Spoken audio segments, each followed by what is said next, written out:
नमस्कार दोस्तों। पिछले भाग में आपने देखा कैसे नालंदा विश्वविद्यालय पूरी दुनिया के लिए ज्ञान का केंद्र था। लेकिन अब कहानी मोड़ लेती है इतिहास के सबसे दर्दनाक पन्ने की ओर। सोचिए, जहां कभी शांति, ज्ञान और शिक्षा की गूंज थी, वहीं अचानक तलवारों की आवाजें, चीखें और आग की लपटें उठने लगें। आखिर कौन था वो जिसने इस ज्ञान के मंदिर को राख बना दिया? इतिहास हमें बताता है 12वीं शताब्दी में एक क्रूर आक्रमणकारी भारत आया। उसका नाम था मोहम्मद बख्तियार खिलजी।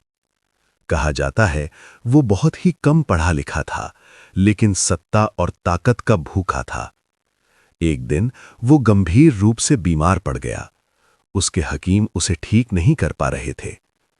तब किसी ने उसे सलाह दी, नालंदा विश्वविद्यालय जाओ, वहां के विद्वान तुम्हें ठीक कर सकते हैं।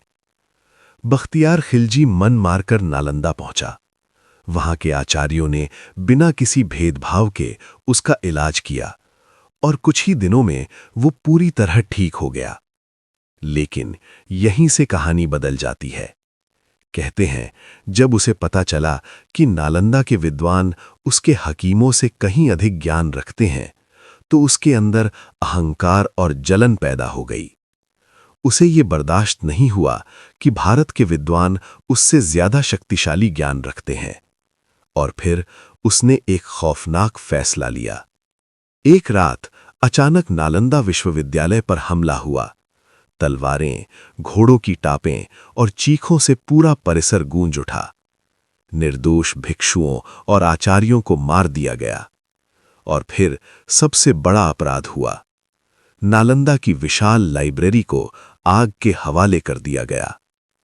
कहा जाता है उस लाइब्रेरी में इतनी किताबें थीं कि आग कई महीनों तक जलती रही। ज्ञान, इतिहास, विज्ञान, सब कुछ धीरे धीरे राख में बदल गया।